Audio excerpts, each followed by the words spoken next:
Sale el sol.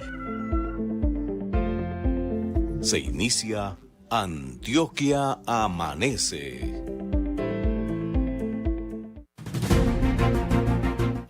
A esta hora, todo un departamento se entera de la actualidad política y administrativa.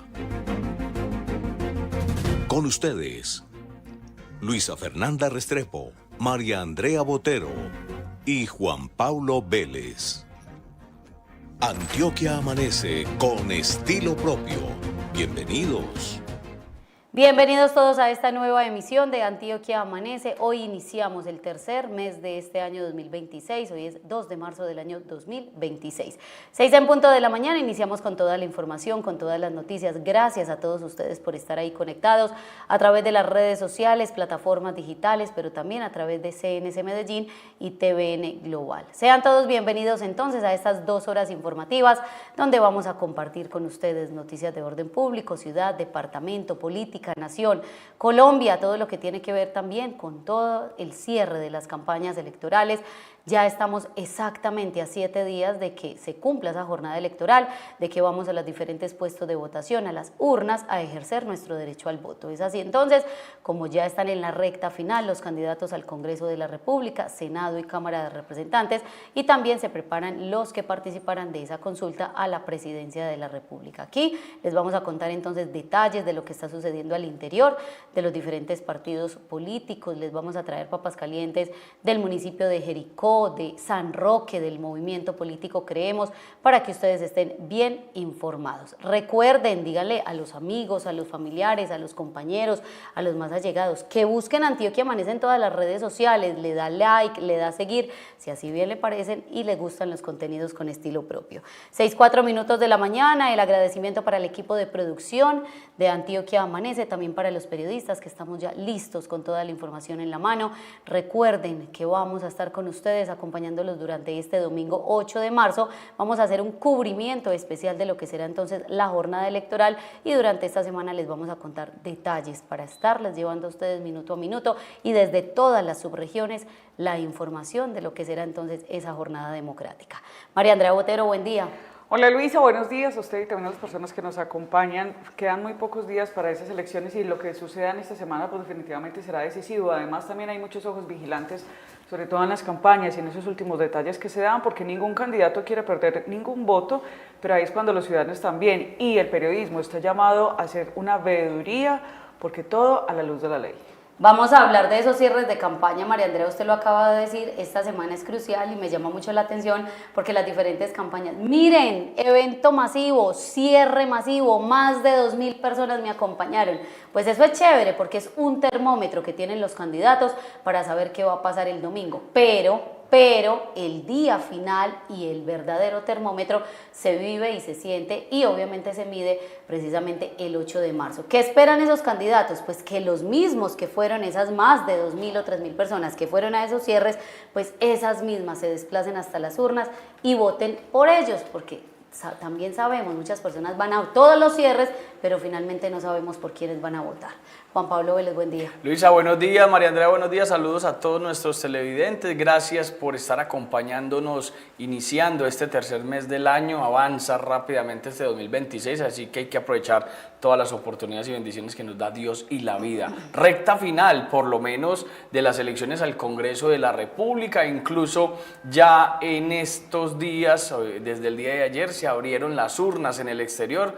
Ahorita nuestra compañera María Andrea nos va a ampliar ese tema, pero muy importante también estar muy pendientes de cómo se mueven las elecciones en los diferentes países en torno al Senado de la República, porque pues hay que reiterar que solo quienes están en el exterior podrán votar por Senado de la República, pero también por presidencia, que será el 31 de mayo y en el mes de junio la posible segunda vuelta. Así que esta semana muy atentos a todos esos movimientos movimientos políticos y aquí en Antioquia Amanece y con estilo propio pues les vamos a hacer todos esos análisis que hay en torno a la política antioqueña y colombiana. Inició también el periodo de sesiones ordinarias, tanto en la Asamblea Departamental de Antioquia como en el Consejo Distrital de Medellín. Ya también les vamos a contar detalles de una solicitud que hizo un diputado porque nuevamente el gobernador de Antioquia no asistió a esa instalación de las sesiones.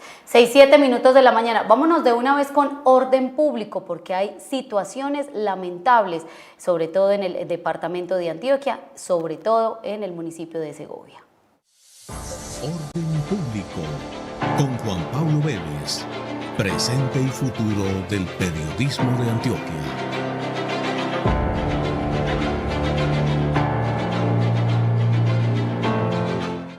De verdad que la situación es muy crítica en el departamento de Antioquia en torno al orden público, a la seguridad. Por lo menos vamos a hablar en este momento del municipio de Segovia, esto es nordeste del departamento de Antioquia. Miren, y es que en las últimas horas le dieron el último adiós a María Celina Silva y a sus dos hijos que estuvieron o tuvieron un ataque con un dron en este municipio del nordeste del departamento de Antioquia, en Segovia. Ante este triple homicidio, pues el ministro de Defensa, Pedro Sánchez, expresó su rechazo e instó a toda Colombia a condenar con firmeza esta violencia contra civiles. Y también lo dijo el gobernador de Antioquia a través de sus redes sociales, a través de su cuenta X. Mi sentimiento de dolor y el del gobierno de Antioquia para con su familia y el pueblo de Segovia, que la comunidad internacional tome nota de las actuaciones de estos criminales que arremeten contra el derecho internacional humanitario, cobijados con la impunidad que les entrega el gobierno nacional. Aprovecha el gobernador de Antioquia para cuestionar nuevamente al gobierno de Gustavo Petro en torno a lo que tiene que ver con la seguridad de los colombianos. Hay que decir que para avanzar en la investigación, dice desde el gobierno nacional que están ofreciendo hasta 50 millones de pesos, 20 el gobierno nacional, incluso más de 30 el gobierno departamental, frente a estos lamentables hechos en el municipio de Segovia. Desde el ministerio también pues ofrecen esa recompensa, reitero, el señor gobernador de Antioquia ha condenado este hecho, pide investigar todo lo que tiene que ver con el atentado que dejó a esta señora y a sus dos hijos muertos con drones que tenían explosivos. Incluso el personero de esta localidad dijo lo siguiente. El llamado es al gobierno nacional a que se haga presente, a que haya una respuesta inmediata conforme a los hechos que están ocurriendo en esta zona, que no es solamente esta vereda, son veredas las cuales ahí del área de influencia tienen temor. En este momento hay más de 120 a 130 personas de esa vereda que se desplazaron hacia otra, y bueno, estamos a la expectativa de si van a salir al casco urbano para poderlos recibir, o según las comunicaciones que tenemos con algunos de ellos, estamos esperando si tiene que haber un desplazamiento. Según las autoridades, este lamentable hecho pues se dio en medio de enfrentamientos entre la fuerza pública y miembros de una estructura armada aún no identificada por las autoridades. El asesinato de esta familia Silva pues sucedió en zona marcada por la violencia armada y la disputa entre actores estatales y grupos ilegales. Cabe decir que el uso de drones para transportar explosivos demuestra ese aumento de todo lo que tiene que ver con lo peligroso de los métodos empleados por el conflicto aquí en el departamento de Antioquia y en el país. Estos drones están siendo utilizados para atacar la fuerza pública en diferentes regiones de Colombia. Pese a la gravedad del ataque, hasta el momento no hay responsables identificados oficialmente. Solo se da entonces una recompensa de hasta 50 millones de pesos para dar con esos responsables de quienes activaron esos drones con explosivos. Así que lamentar este hecho en el municipio de Segovia, nordeste del departamento de Antioquia, que dejó a esta familia, a María Celina Silva y a sus dos hijos, pues fallecidos en torno a estas explosiones. 6:11 minutos de la mañana, sigamos en ese plano de orden público porque llega una información por parte de la Gobernación de Antioquia y de la Alcaldía Distrital de Medellín. Pues para esta semana se tenía prevista una invitación a los periodistas para ir a la zona de Hidroituango para conocer precisamente los avances de estos proyectos, para saber cómo avanza la zona y las demás obras pues que le competen a este proyecto. Pero en horas de la mañana pues nos llega la información y la voy a leer tal cual para tener obviamente todo el contexto de lo que está solicitando hoy la Gobernación de Antioquia y la Alcaldía de Medellín. De acuerdo con información de los equipos de seguridad, existe una amenaza real de ataque terrorista que se materializaría durante la rueda de prensa que presidirían el alcalde Federico Gutiérrez y el gobernador Andrés Julián Rendón mañana en el proyecto Hidroituango.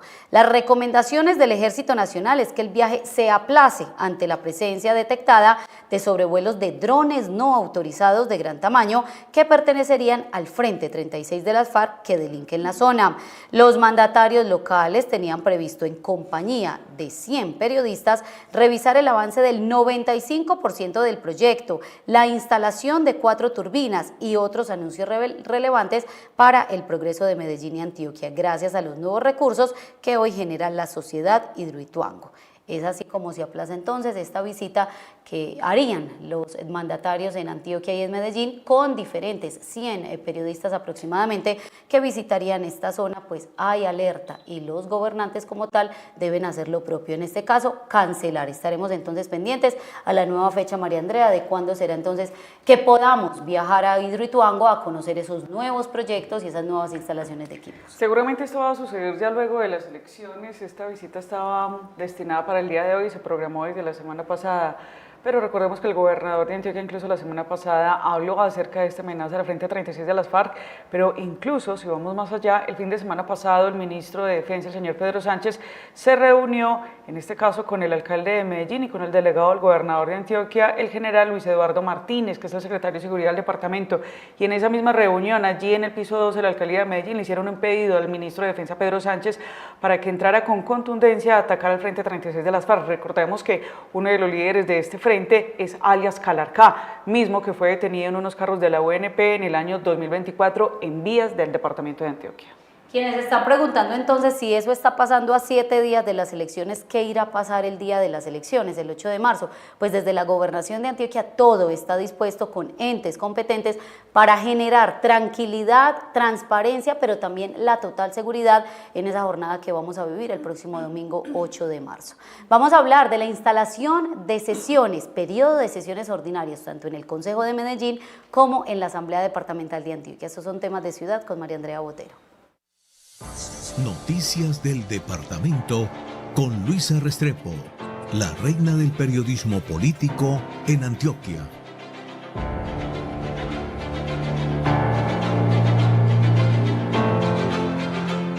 Se instaló el periodo de sesiones ordinarias en la Asamblea Departamental de Antioquia a partir del 1 de marzo y se extenderán hasta el mes de abril. Pues ahí están los diferentes diputados que llegan entonces nuevamente a ocupar sus curules, a hacer lo pertinente, que es precisamente el control político. Pues se espera siempre en las instalaciones y en las clausuras que vaya el gobernador de Antioquia, Andrés Julián Rendón. Pues en esta oportunidad, como en muchas, o al menos así lo afirman algunos diputados en el departamento de Antioquia, no fue. Asistió en su reemplazo el secretario de Gobierno Luis Fernando Vegué, quien se dedicó en esta instalación a hacer una pequeña rendición de cuentas de lo que fue el año 2025 para el gobierno departamental. ¿Qué se hizo?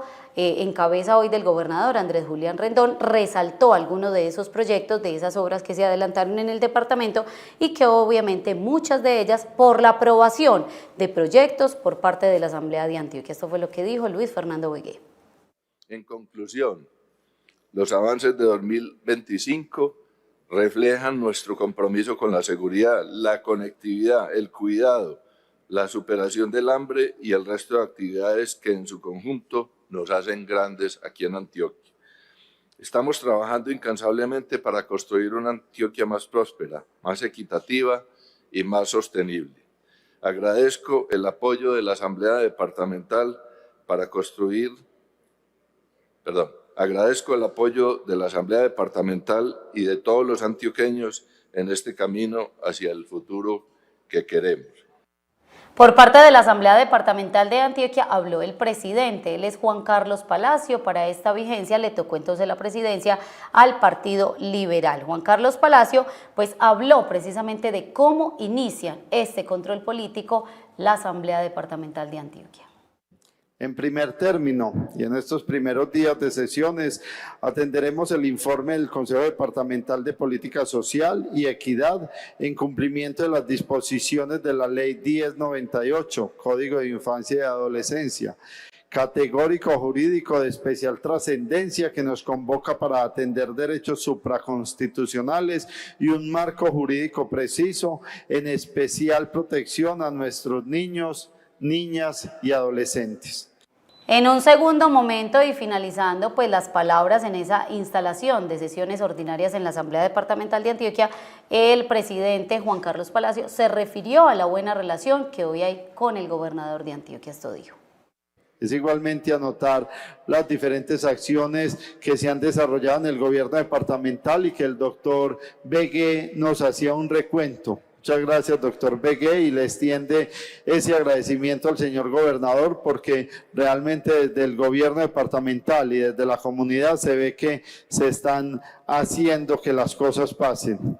Dios bendiga a nuestro departamento, Dios los bendiga a todos ustedes. Muchas gracias. Resaltó entonces esa pequeña rendición de cuentas que entregó el secretario de Gobierno, Luis Fernando Begué, en esa instalación del periodo ordinario de sesiones en la Asamblea Departamental de Antioquia. Pero reaccionó también el señor Luis Eduardo Peláez. Recordemos que él es un diputado de oposición y pues preguntó qué pasó, por qué no está el gobernador de Antioquia, por qué no asiste a la instalación de periodos, de sesiones ordinarias o extras, por qué no asiste a la clausura de las mismas sesiones. Esto fue lo que dijo, porque hizo un reclamo claro al gobierno departamental, pero también a la mesa directiva de la Asamblea de Antioquia. Que desde la oposición queremos dejar constancia directa de la no presencia del gobernador y que se ha vuelto reiterativo, pero además que va en incumplimiento, y como usted es la autoridad, así lo dice la Ley 1909 del 2018, exactamente en sus sentencias de constitucionalidad C-018 del 2018, sentencia SU 073 del 2021 y sentencia SU 347 del 2023. En esta última sentencia establece que la presencia del gobernador en la instalación y para escuchar a la oposición es obligatoria. Y usted como presidente debe informar y decir aquí que no hay presencia del gobernador para que nosotros cojamos esa acta y denunciemos al gobernador de Antioquia. El diputado del departamento de Antioquia hace alusión entonces a tres sentencias, las vamos a mencionar nuevamente: C-018 de 2018, SU 073 de 2021 y SU 347 de 2023. Argumenta el diputado, quien es además abogado, pues que estas sentencias le exigen al gobernador de Antioquia que debe instalar y clausurar periodo de sesiones en la Asamblea Departamental de Antioquia. Recordemos que la Asamblea es la mesa directiva de la Gobernación de Antioquia y que por tal motivo ellos son los que aprueban o no los proyectos que presenta el gobierno departamental. Hace nuevamente entonces el llamado de Luis Eduardo Peláez a que el gobernador asista entonces a estas instalaciones y a estas clausuras. 6:21 minutos de la mañana. Vámonos para el Consejo de Medellín en temas de ciudad con María Andrea Botero. Noticias de Ciudad con María Andrea Botero, la voz de la verdad.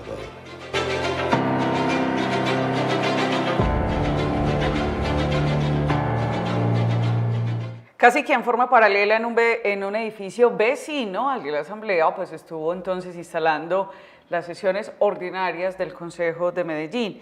En esta no fue el alcalde de Medellín a instalar, sino que delegó la responsabilidad en el secretario de Seguridad, el señor Manuel Villa, quien inicialmente pues hizo un recuento de esos resultados del año 2025.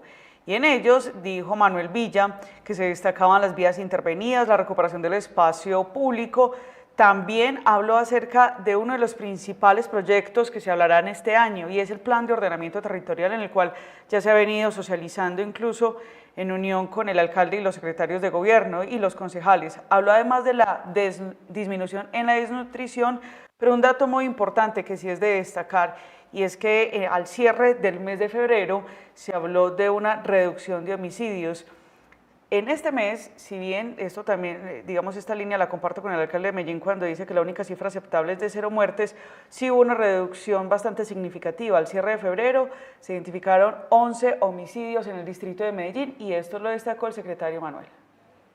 Por primera vez en más de 50 años cerramos un mes como febrero con tan solo 11 homicidios. Es el mes con menos muertes violentas en los últimos 50 años de la ciudad.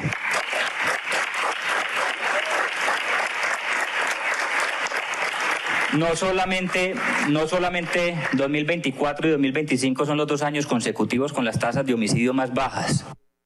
Seguimos dando la pelea contra la criminalidad, pero sobre todo seguimos dando la lucha por proteger la vida, por garantizar seguridad y tranquilidad para nuestros ciudadanos. El secretario de Seguridad también dijo que este jueves el alcalde de Medellín estará en las sesiones del Consejo presentando ese informe de rendición de cuentas que es obligatorio y que ya fue radicado. Pero en contraste con estos logros que muestra el secretario de Seguridad, habló como representante de la oposición el concejal liberal Farley Macías, quien advirtió y también hizo una analogía con la época de Terians, advirtiendo que son muy rápidos en la alcaldía de Medellín, como el guepardo, para dar soluciones al sur de la ciudad, pero bastante lentos como las tortugas para poder brindar soluciones en proyectos, y uno de ellos, el Parque Biblioteca Santo Domingo. Insatisfechos. El Parque Biblioteca Santo Domingo Sabio, el puente proyectado para comunicar Bello Oriente con La Cruz, la ampliación de la unidad intermedia de Santa Cruz, Parque del Río Norte o Ribera Norte. En época de Terians, porque la carrera del guepardo para la atención de las necesidades de las zonas del sur de la ciudad y el paso de tortuga, inclusive la indiferencia de marmota en tratándose de las de los territorios del norte y oriente de la ciudad.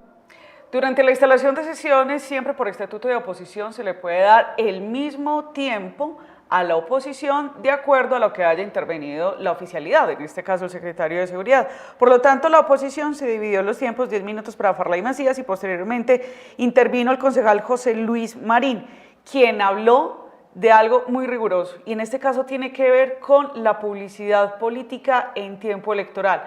Habló de varios temas, pero quiso sacar este al baile, en especial porque hace una comparación que muy seguramente incomodó al Consejo de Medellín, advirtiendo que el alcalde de Medellín, Federico Gutiérrez, se parece mucho a Daniel Quintero en la forma de hacer política, en especial, recordemos en el año 2022, cuando Daniel Quintero fue suspendido por hacer intervención en política. Dice el concejal José Luis Marín y les dio un mensaje a todos los concejales, advirtiéndoles, disimulen, señores. Yo lo he dicho acá, una afirmación que a ustedes no les agrada mucho, y es que el político más parecido a Daniel Quintero se llama Federico Gutiérrez, en la ciudad de Medellín. Ante unos entes de control impávidos frente al poder, hemos visto cómo las casualidades y las coincidencias entre actividades institucionales y proselitismo electoral rayan con creer que esta ciudad es ingenua, y Medellín tiene muchas cosas maravillosas, otras que tenemos que superar, pero Medellín no es ingenua.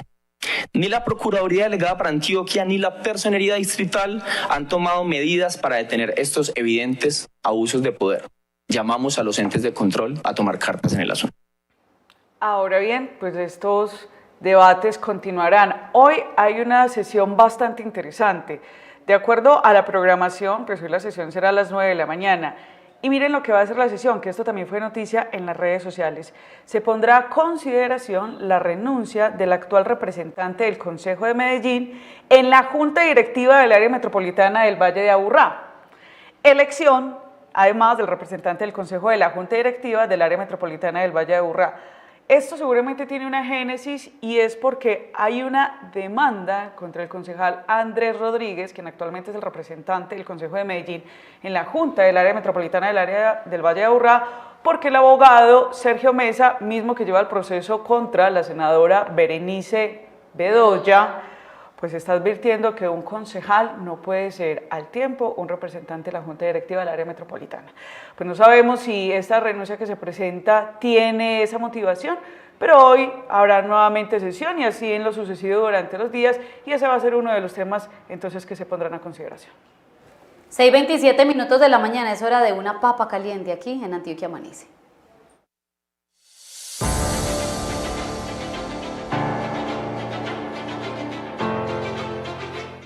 Y vamos a hablar de números a esta hora, lo vamos a hacer de manera tranquila, pero también para que ustedes entiendan paso a paso qué es lo que está pasando hoy al interior del municipio de Jericó, esto en el suroeste antioqueño. Pues preocupados algunos habitantes de esta localidad por el presunto déficit que a la fecha presenta la empresa de servicios públicos de dicho municipio. En el año 2024, vamos a ver entonces el primer pantallazo de lo que es entonces el estado, ahí lo vamos a ver. En el año 2024 pasó de generar 48 millones de pesos de utilidad al 2025, donde se registra una pérdida de 288 millones 744 mil pesos. Pues llama la atención en este informe que los ingresos aumentaron entonces de un año al otro en 154 millones de pesos aproximadamente. Vamos a ver el primer pantallazo para que ustedes vean claramente qué fue lo que pasó y cómo se están moviendo entonces las cifras. Y también pues debemos decir que el costo creció en 415 millones de pesos. Vamos a ver el costo de ventas y operación, ahí están ustedes viendo las cifras que están resaltadas. En los pasivos aumentó entonces en 556 millones 788 mil pesos. En el 2024 estaba en 452 millones y en el 2025 terminó en 1.008 millones de pesos, como le estamos viendo claramente abajo en el total pasivos. Pese a que sus ingresos aumentaron en un 6%, sus costos de venta y operación aumentaron en un 23%. Hay que decir y resaltar y aclarar pues que todas estas cifras fueron consultadas en Contaduría General de la Nación. Y hay que recordar pues que en Jericó, recordemos que vendieron el alumbrado público a un privado y que tenían un presunto problema precisamente con la compra de esta sede que estamos viendo en pantalla, con la que no se cuenta con precisamente las escrituras. Palabras más, palabras menos, y para quienes no entendemos mucho de los números, si mis costos aumentan más que mis ingresos, pues obviamente voy a tener pérdidas. Pues estuvimos hablando con el gerente de esta entidad, es decir, con la empresa de servicios públicos del municipio de Jericó, él es Duvernay Sepúlveda, y le preguntamos eso, sobre los estados financieros de esta entidad, qué es lo que está pasando, por qué hoy tiene pérdidas, y dijo así, tal cual lo vamos a leer. Le agradezco mucho la fuente y me genera toda la tranquilidad. En ese orden de ideas puedo pronunciarme, contándole que efectivamente esos estados financieros son auténticos. Sin embargo, debo manifestarle que recibí la empresa en el mes de mayo del año pasado con una deuda de aproximadamente 490 millones de pesos y que a la fecha venimos saneando más las inversiones que se han hecho desde mi administración a partir de esa fecha. No obstante, ruego tener muy en cuenta que la disposición final de los residuos sólidos nuestros son dispuestos en Pradera, administrado por empresas varias, y en atención a la emergencia que allí se presentó, básicamente nos triplicaron la tarifa al pasar de 36 mil pesos por tonelada dispuesta a 99 mil pesos. Esto ha generado entonces un déficit significativo porque es un costo que no le podemos trasladar al usuario de la noche a la mañana. La normatividad no le permite en los mismos términos que sí se los incrementaron a la empresa. Son costos que a la fecha no ha sido posible recuperar. Le agradezco, tenga en cuenta mi respuesta, pues aquí hacemos lo propio. Recibimos entonces la denuncia, la preocupación que tienen algunos habitantes de Jericó por el estado financiero y el déficit que hoy presenta la empresa de servicios públicos del municipio de Jericó. Por otro lado, pues tenemos la versión del gerente de esta entidad, Duvernay Sepúlveda, quien dice, sí, hemos tenido más gastos, hemos tenido que pagar más costos y por tal motivo se presentan esos estados que son totalmente auténticos y que los entrega la Contaduría General de la Nación. Ahí está la información. Van a tener que hacer un saneamiento fiscal entonces al interior de esta entidad para que puedan entonces estar tranquilos con lo que tiene que ver las utilidades, porque siempre queremos que todas las entidades tengan utilidades y no más gastos o no más costos o no más pasivos.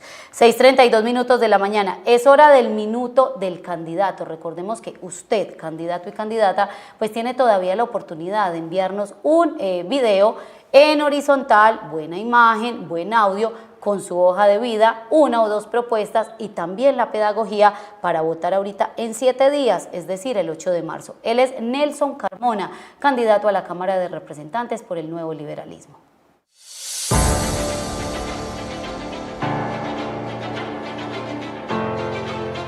Hola, soy Nelson Carmona Lopera, exalcalde del hermoso municipio de La Ceja. Hoy soy candidato a la Cámara de Representantes por el partido Mira, donde está el Nuevo Liberalismo, y el número 107. Quiero trabajar por la seguridad de este departamento y del país. Quiero trabajar para que se reactive la construcción de vivienda de interés social. Por supuesto, por la salud mental y que hayan oportunidades de educación para nuestros jóvenes. Este 8 de marzo te invito a que le demos la oportunidad a una cara nueva que llegue a representar a los antioqueños desde la Cámara de Representantes. No se les olvide, marcando el partido Mira, donde está la cara de galán del Nuevo Liberalismo y el número 107. Ahí está entonces Nelson Carmona, candidato a la Cámara de Representantes por el Nuevo Liberalismo. Vamos a hablar del departamento a esta hora con Juan Pablo Vélez, porque estuvo en el programa Mi Casa Ya, que es un programa que adelanta la empresa de vivienda de Antioquia Viva y que beneficia, obviamente en temas de vivienda, a algunos municipios en el departamento de Antioquia. Juan Pablo, ¿qué pasó? Mi Casa Ya era del gobierno nacional y lo suspendió, y eso lo ha cuestionado Andrés Julián Rendón. Y empezó un programa que se llama Mi Casa Antioquia Ya, cuestionando eso mismo, que Mi Casa Ya, pues el gobierno nacional dejó muchos proyectos, según el gobernador, a la deriva, por lo que tomó la decisión Andrés Julián Rendón de crear este proyecto con la empresa de vivienda de Antioquia Viva en cabeza de su gerente Rodrigo Hernández. Mi Casa Antioquia Ya. Miren, cerca de 3.000 familias el pasado viernes recibieron simbólicamente su llave para iniciar su proyecto de vivienda, subsidios de vivienda de aproximadamente entre 20 y 30 millones de pesos. La gente muy contenta, ya estuvimos haciendo presencia, el gobernador de Antioquia aprovechó este espacio incluso para cuestionar al gobierno de Gustavo Petro. Es una noticia muy bonita de la que a mí me enorgullece ser partícipe desde el gobierno de Antioquia con Viva. Nosotros tapar un hueco que fue el gobierno nacional al haber eliminado infortunadamente el programa Mi Casa Ya, pues creamos Mi Casa Ya Antioquia, donde sustituimos ese programa y hoy le estamos posibilitando a 3.000 familias entre 20 y 30 millones de pesos para que puedan cumplir el sueño más grande que puede tener cualquier familia en Colombia, es la de contar con casa propia. Mi Casa Antioquia Ya, reitero, son cerca de 3.000 familias que se beneficiaron de este subsidio de entre 20 y 30 millones de pesos en varios municipios del departamento de Antioquia, varias subregiones del departamento de Antioquia como el oriente, el suroeste, entre otros. También el gerente de la empresa, el señor Rodrigo Hernández, pues mostró su emoción en torno a lo que tiene que ver con este proyecto, donde, aseguró él, se invirtieron por el momento 75.000 millones de pesos. Bueno, yo quiero iniciar diciendo que Andrés Julián es sin duda el gobernador que ha hecho la mayor apuesta en la historia de la vivienda del departamento de Antioquia. Vamos bordeando casi los 800.000 millones de pesos en inversión, en mejoramientos de vivienda. Recientemente fueron cerca de más de 500.000 millones para mejoramientos en zona rural, a mujeres, jefes de hogar. Y ahorita la gran noticia es de los 75.000 que el gobernador Andrés Julián le ha asignado a este programa de asignación de subsidios a las familias antioqueñas. 75.000 millones que le llegan en este primer plano a cerca de 3.000 familias que podrán hacer su cierre financiero y cumplir su sueño más anhelado, que es el de dejar de pagar arrendamiento para tener vivienda propia. Mi Casa Antioquia, ya reitero, fueron cerca de 75.000 millones de pesos que se destinó a facilitar entonces el cierre financiero de este subsidio para las familias, contrarrestando, según el gerente, la principal barrera para acceder a vivienda nueva. Completar entonces esa cuota inicial fue lo que la noticia que recibieron estas familias el pasado viernes con el gobernador de Antioquia, Andrés Julián Rendón, y el gerente de la empresa de vivienda de Antioquia, el señor Rodrigo Hernández. Este subsidio entonces cubrirá hasta el 10% del valor de una vivienda de interés social BIS y hasta el 20% en una vivienda de interés prioritario VIP, lo que genera entonces un alivio económico concreto para estas familias más vulnerables del departamento de Antioquia. Uno en este encuentro veía cómo las personas recibían a través de un periódico la noticia de que estaban siendo beneficiarios de este subsidio, y pues madres solteras, emprendedores, emprendedoras estuvieron ahí llorando y pues nos conmovimos mucho porque en realidad fue un evento muy bonito y pues la gente más necesitada aquí en el departamento de Antioquia, luego de ilusionarse con el programa Mi Casa Ya, pues vuelven a tener la esperanza de tener una vivienda propia.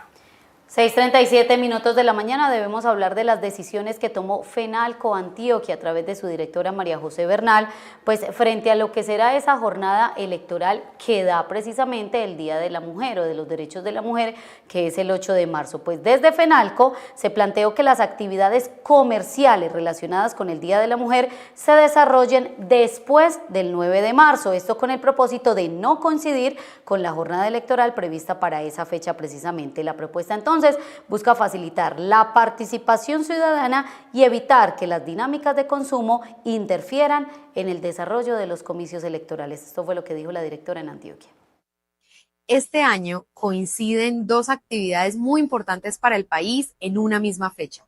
El 8 de marzo tenemos el tradicional e histórico Día de Celebración de la Mujer y a la vez tenemos las elecciones de Congreso de la República, por cierto, las más importantes en las últimas décadas de nuestro país.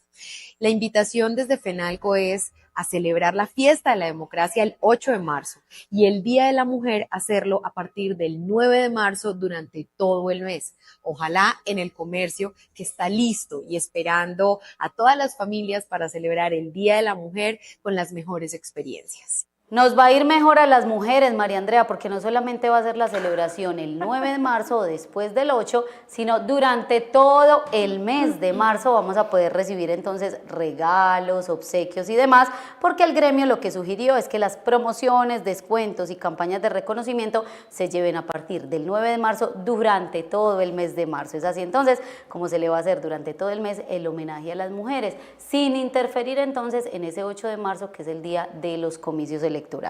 6:39, vamos a una pequeña pausa y ya volvemos.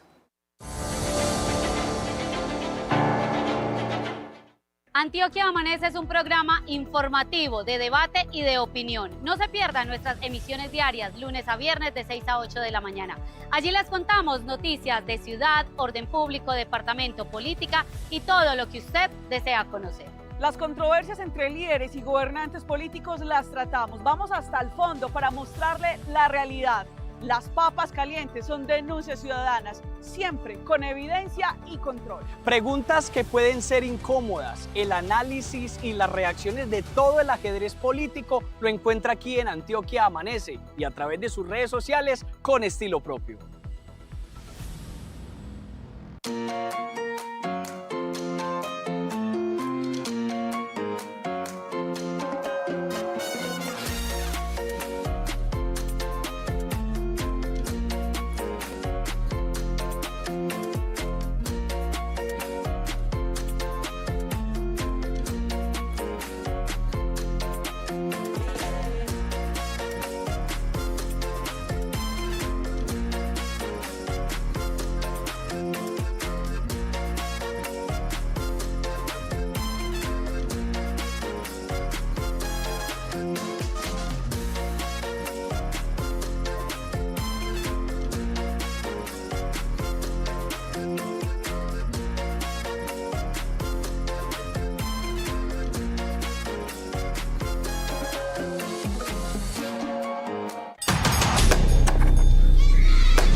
La corrupción y la indiferencia les robaron su derecho. No más loncheras vacías, penas ejemplares para los responsables y alimentación escolar los 365 días del año.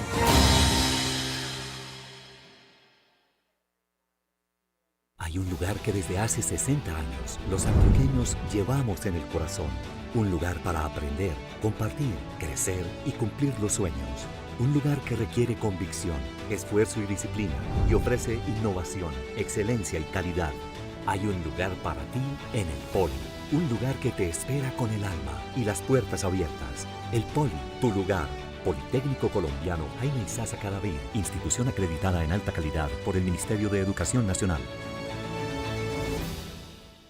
¿Quién dijo que crecer nos obliga a no vivir experiencias a escala? Este es un lugar completamente diferente y con una propuesta única en la ciudad. Este es el Gasprobar perfecto para todos. En la cantera no solo juegas, también comes increíble. Pizzas para compartir, platos alrededor del cerdo, coctelería y una propuesta pensada para quedarse. La cantera es una experiencia completamente nueva en la ciudad. Un concepto innovador inspirado en espacios que ya existen en Dubái, Emiratos Árabes y Europa, donde el entretenimiento, la gastronomía y el juego se mezclan para crear algo que no se parece a nada que ya conocías. ¿Estás listo para tomar el control?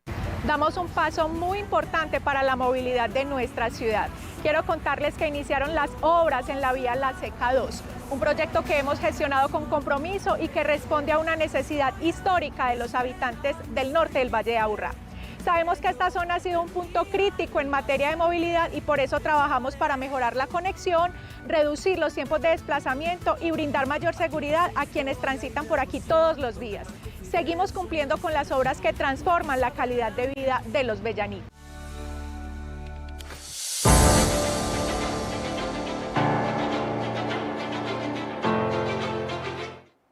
Hablemos ahora del municipio de San Roque, esto con una ocasión de un video que fue grabado durante una jornada deportiva de rumba heroica con adultos mayores en el municipio de San Roque, el cual generó cuestionamientos por la presencia de camisetas alusivas a la candidata a la Cámara Melissa Orrego Euse del Centro Democrático.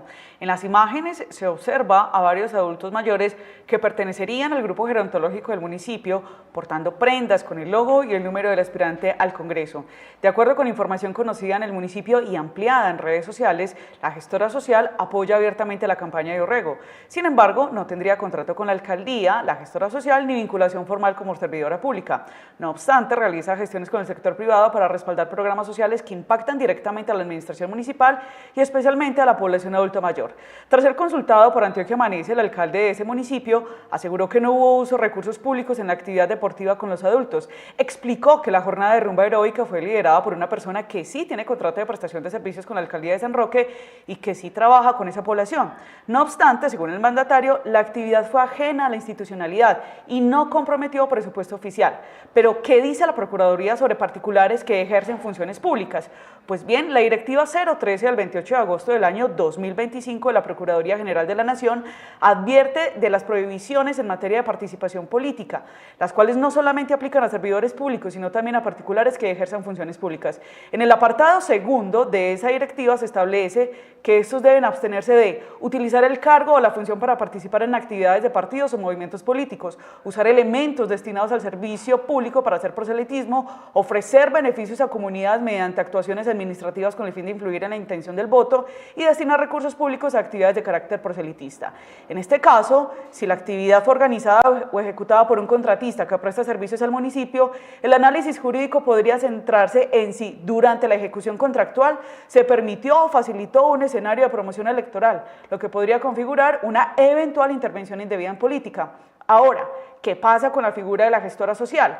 Pues bien, en Colombia, la gestora social no es por regla general una servidora pública. Es una figura de acompañamiento institucional sin vínculo laboral automático con el Estado o con alguna alcaldía o gobernación.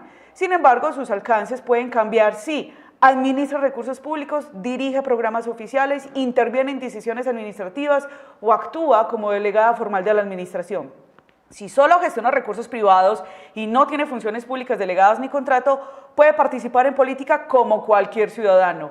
pero se utiliza escenarios institucionales, población beneficiaria de programas públicos o espacios asociados a la administración para favorecer una candidatura, el análisis podría desplazarse hacia un posible uso indebido de la estructura estatal, aun cuando no exista una contratación directa. Por ahora, el alcalde sostiene que no hubo recursos públicos comprometidos. Sin embargo, el hecho de que la actividad haya sido dirigida por un contratista municipal y realizada con población vinculada a programas oficiales podría ser objeto de revisión disciplinaria si alguna autoridad considera que se dibujó la frontera entre gestión social y el proselitismo político. Esa raya está muy delgadita, pues hay que decir. Lo que se puede ver en los videos es que no hay ningún logo de la alcaldía y por ese lado la administración municipal pues no tenga casi que un inconveniente directo, pero ya que estos adultos mayores sean de los grupos de adulto mayor de las alcaldías, que ahí sí se generan recursos públicos, pues ya ahí sí la raya es demasiado delgadita, hay que estar muy pendientes, pero ahí claramente se ve que es una casi que campaña política, un cierre de campaña con viejitos o qué.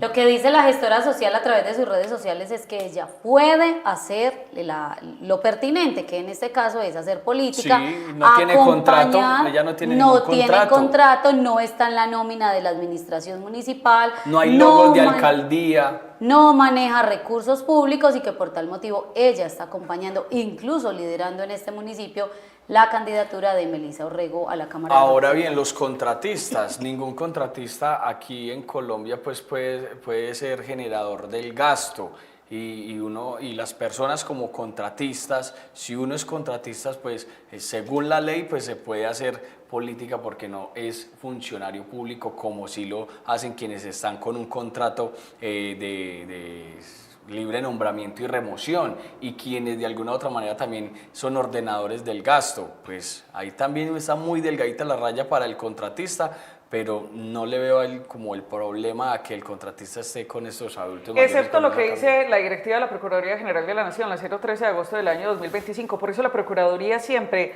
casi un año antes de las elecciones, saca nuevamente cuáles son las prohibiciones y ahí es donde se tienen que remitir y leer con lujo de detalle, porque esa directiva es muy clara, es para funcionarios públicos y particulares que ejerzan funciones públicas. Recuerden que estas elecciones al Congreso de la República son el termómetro para las locales y las departamentales. Ya vienen entonces a elegir nuevamente alcaldes, gobernador, mandatarios y demás en los diferentes municipios del departamento de Antioquia, y esto para ellos es un termómetro. Claro. Si yo soy capaz de montar un congresista, sea representante a la Cámara o sea senador de la República, fácilmente puedo aspirar a la alcaldía de mi municipio. El que lo entendió, lo entendió. 6:49, el candidato tiene 1 minuto aquí en Antioquia Amanece para presentar sus propuestas. Hablemos de Luis Carlos Ochoa, actual representante de la Cámara, pero con la firme intención de llegar nuevamente a ocupar una curul en esta corporación.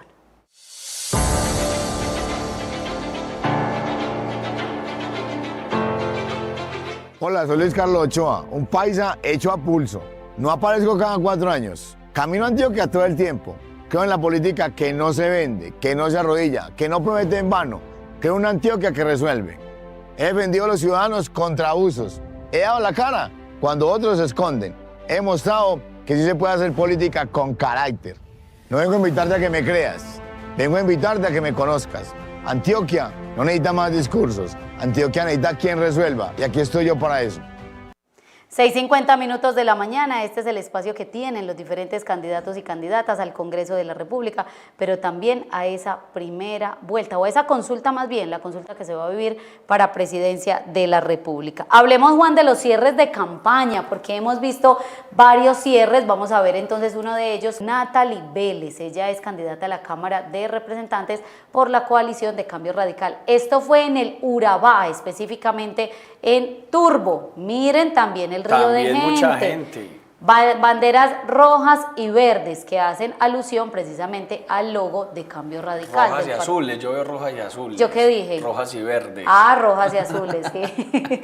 Que es precisamente los colores del partido Cambio Radical, y ahí está entonces. miren lo que pasó con ese cierre también en el Urabá por parte de Natalie Vélez. Me parece curioso la fuerza que ha cogido Natalie Vélez por fuera del área metropolitana del Valle de Aburrá, porque bien ella tenía un trabajo consolidado en Medellín y el área metropolitana, siendo ella exconcejal de Medellín. En su momento pues su trabajo por la niñez la llevó a generar pues mucho conocimiento a lo que ella hace en torno a ese proyecto político, pero sí me genera mucha curiosidad toda esa fuerza que ha tenido Natalie Vélez por fuera del área metropolitana del Valle de Aburrá. Es que estamos contando 3-4 cuadras Se habla llenas. de 4.000 personas, pues eso es muy difícil contarlo, ¿cierto? Pero pues ahí ellos en la campaña o la gerencia de la campaña estuvo pendiente de la presencia de personas allí en Turbo y pues hablan de 4.000 personas alrededor de esta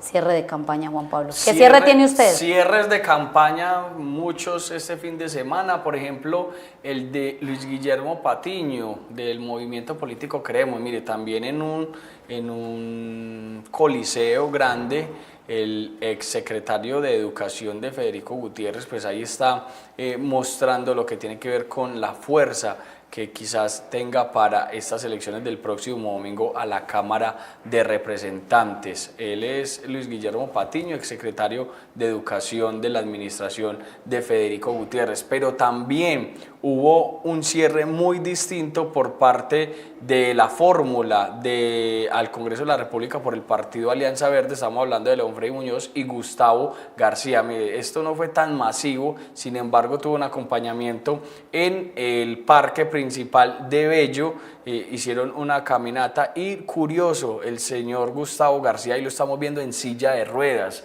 le cayó en los últimos días una enfermedad, incluso estuvo en la unidad de cuidados intensivos los últimos días y pues ahí en silla de ruedas sigue haciendo el campaña. Llegó, reitero, en su silla de ruedas. También hay una cierre de campaña por parte del Centro Democrático, estamos hablando de John Jairo Berrío. También un poco masivo, incluso llegó en un vehículo tipo escalera o como lo conocemos aquí en el departamento de Antioquia, en una chiva.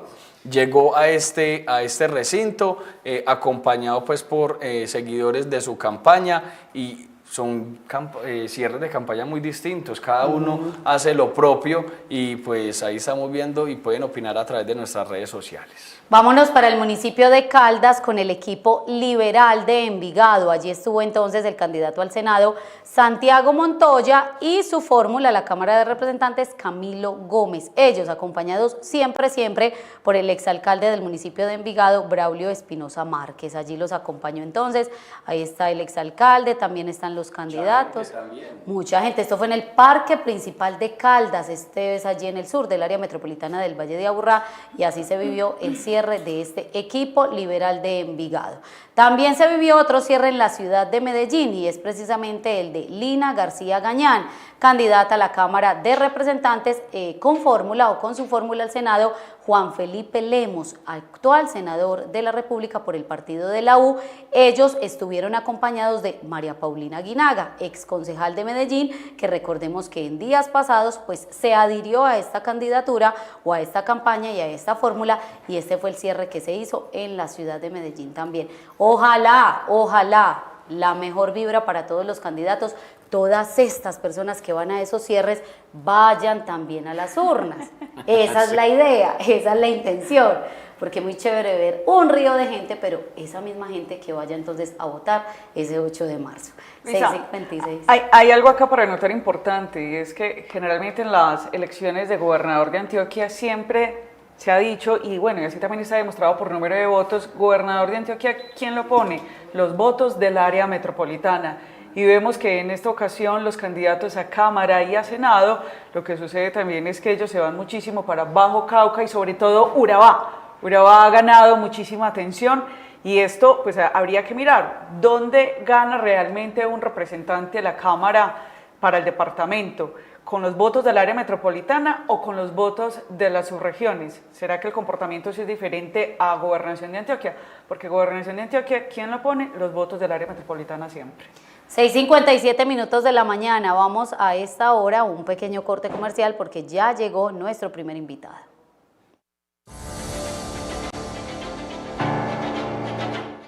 Antioquia Amanece es un programa informativo, de debate y de opinión. No se pierdan nuestras emisiones diarias, lunes a viernes de 6 a 8 de la mañana.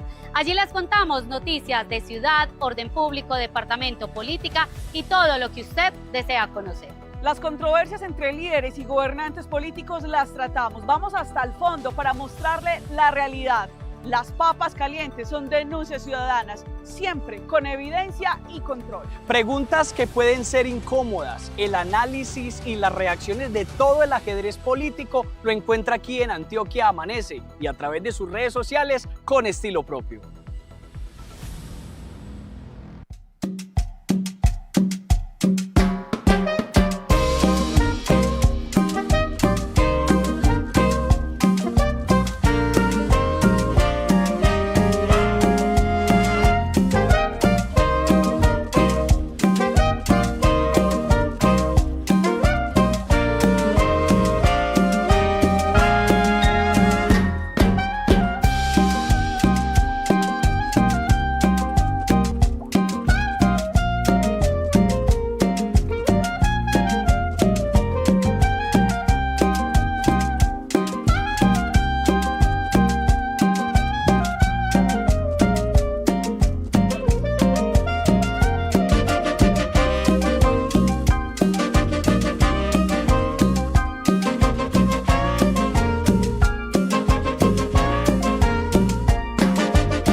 Que desde hace 60 años los antioqueños llevamos en el corazón.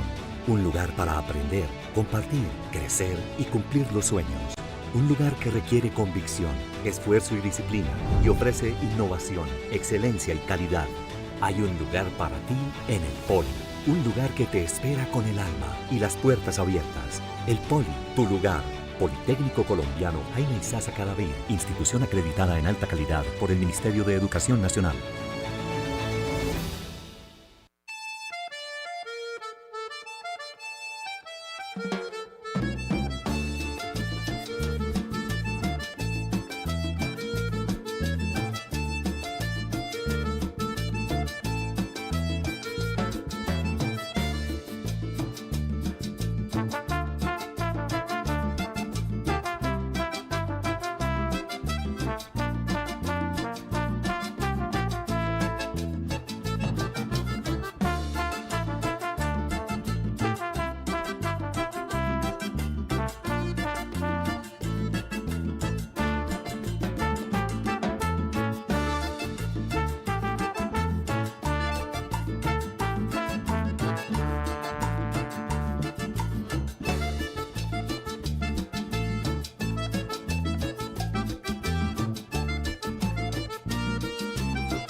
¿Quién dijo que crecer nos obliga a no vivir experiencias a escala? Este es un lugar completamente diferente y con una propuesta única en la ciudad. Este es el gasprobar perfecto para todos. En la cantera no solo juegas, también comes increíble. Pizzas para compartir, platos alrededor del cerdo, coctelería y una propuesta pensada para quedarse. La cantera es una experiencia completamente nueva en la ciudad. Un concepto innovador inspirado en espacios que ya existen en Dubái, Emiratos Árabes y Europa, donde el entretenimiento, la gastronomía y el juego se mezclan para crear algo que no se parece a nada que ya conocías. ¿Estás listo para tomar el control? Soy el agua. Nací en ríos y quebradas y gracias a procesos de potabilización y tratamiento, llego a tu hogar limpia y lista para tu consumo. Cuídame usando solo lo necesario y evitando desperdiciarme. Soy la energía. Provengo principalmente de fuentes hidroeléctricas y me complemento con energía térmica y solar para acompañarte cada día. Cuídame apagando las luces y desconectando lo que no usas. Soy el gas natural. Vengo de yacimientos bajo la tierra, viajo por gasoductos y llego a tu hogar para darte energía de forma segura y eficiente. Cuídame usándome de manera responsable y revisando tus instalaciones. Recuerda, cuidarnos también es cuidar tu vida y el planeta.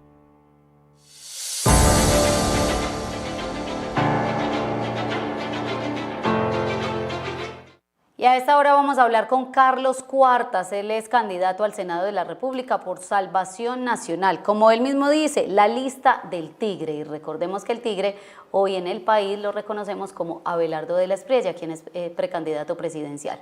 Candidato, muy buenos días, bienvenido. Buenos días, Luisa, un placer estar aquí, muchas gracias por la invitación. Y a María Andrea y Juan Pablo que nos acompañan en la mesa también.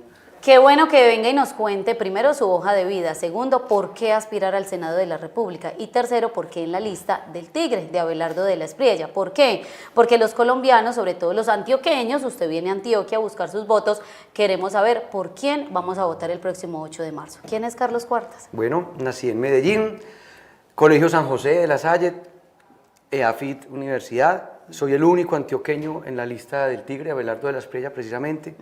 Soy el que representa a Antioquia en Salvación Nacional.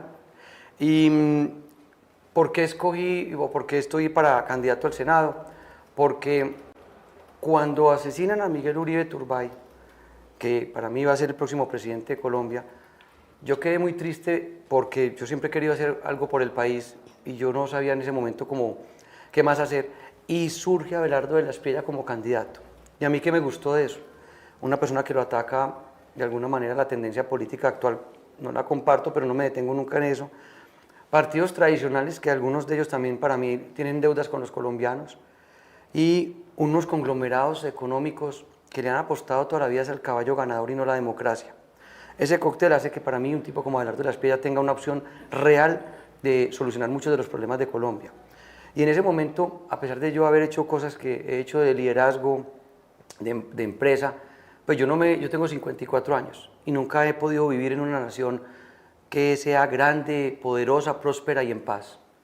Y quiero aportar de alguna manera lo que yo conozco y lo que yo sé y las ganas que tengo de hacer algo por este país, y se dio la oportunidad de ser parte de la lista al Senado como único antioqueño apoyando a Abelardo de la Espriella, el tigre. Hoja de vida, Mi hoja de vida. Trayectoria política, trayectoria profesional. Vale. Yo he pertenecido en la parte privada, he pertenecido a 17 juntas directivas de sectores como comunicaciones, construcción, en una época fue de la junta directiva de Teleantioquia, Telecafé, de Telepacífico, he sido de junta de Satena, en la Cámara, he sido líder gremial en la Cámara de Fedemetal de la ANDI. En fin, 17 juntas directivas a la fecha, he creado empresa, he cerrado empresa, sé lo que es generar empleo, sé lo que es lamentablemente tener que cerrar y despedir a algunas personas, por eso es algo que es muy triste y en Colombia es muy difícil hacer empresa. He trabajado y generado proyectos en varios países, y el último, de pronto el que más me enorgullezco ahorita, es haber trabajado durante 10 años por un proyecto que se llamó Puerto Antioquia, que hoy es una realidad. Y he pertenecido también, como les digo, a concesiones viales, aeroportuarias y portuarias. Y digamos que esto me da una visión del país. He estado en los 32 departamentos de Colombia, porque también, ahí voy ya respondiendo a la segunda parte, gracias a que yo hice un trabajo de liderazgo en la Universidad EAFIT, fundé Informes TVU, que luego se volvió una televisión, somos colegas, se volvió la televisión de las universidades, y allí empecé a hablar del país por unos acontecimientos que me tocó de primera mano muy aburridores en el Magdalena Medio, y yo me di cuenta de lo distante que era el país, de lo que nos mostraban en una ciudad como Medellín, en una universidad como EAFIT, y yo me di cuenta de lo que estaba sucediendo en Colombia. Eso fue el año 93, y empecé a hablarle a los compañeros de la universidad. Yo creo que muchos se acuerdan, me prestaban los salones los profesores para hablar del país. Alguien dijo, pero vuelva eso algo político, aspire a algo. Pues yo busqué, muy a mi estilo, vamos por partes, y me fui a la Junta Administradora Local. Nos lanzamos 7 amigos de la universidad, ganamos 6 jales, solo perdimos una, pero sacamos 7 jales, porque yo en ese momento hice un récord que duró 20 años de votación en lo que fue para edil. La gente pensó que yo me iba a dedicar a la política, pero yo nunca he visto la política como un medio de sustento económico ni escalamiento social.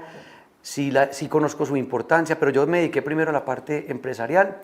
Pero 3 amigos empresarios pasaron por 3 cargos muy importantes a nivel nacional y me invitaron. Ahí conocí lo que era la función pública. Esto es Comisión Nacional de Televisión, Aeronáutica Civil y el INVIAS. Del orden nacional pude terminar de conocer el país, de viajar, conocer la cosa pública, y luego me dediqué a mis temas, como lo he mencionado, de proyectos, parte empresarial, emprendimiento. Y por último, hace unos 4 años, yo nunca había militado en un partido, y hace 4 años resurge Salvación Nacional, el partido que era de Álvaro Gómez Hurtado, que fue asesinado también por variar en Colombia, y me volvió la vida y me trajo la memoria a mis épocas de un estudiante universitario. Volví a sentir las ganas de hacer y dejar una huella en el país. No fuimos opción, yo fui entonces la fórmula a la vicepresidencia de Enrique Gómez, no éramos una opción real de poder, y yo dejé así y me volví a ir a trabajar.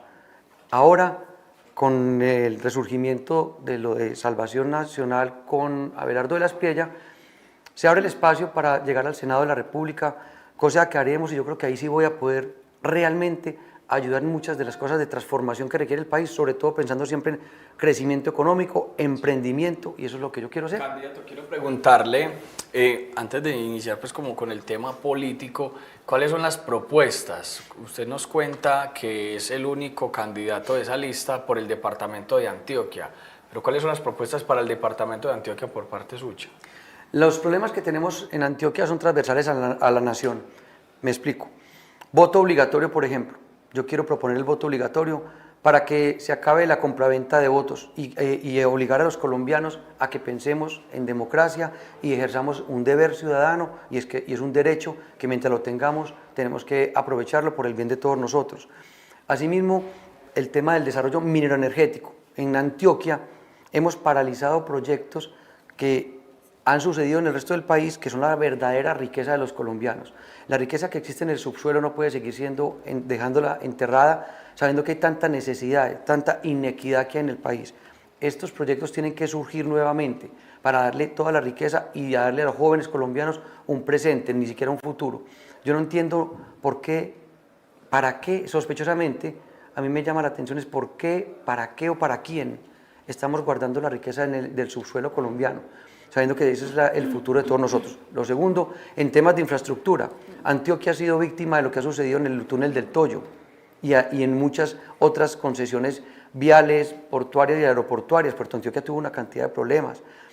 Este tema de las consultas previas hay que revisarlo, hay que acabarlo si se quiere. No puede ser que una consulta previa que viene con el acuerdo 169 de la Organización Internacional del Trabajo nos tiene frenados los proyectos mineros, todo el minero energético, vial, portuario de Colombia. Nadie se ha preguntado qué hubiera pasado con estas inundaciones que están hoy por hoy sumergiendo 40.000 hectáreas, como ha sucedido en Córdoba con estas lluvias. Nadie ha hablado de cuánto se hubiera mitigado con el canal del dique. Las esclusas del canal del dique hubieran mitigado muchísimo esa emergencia ambiental.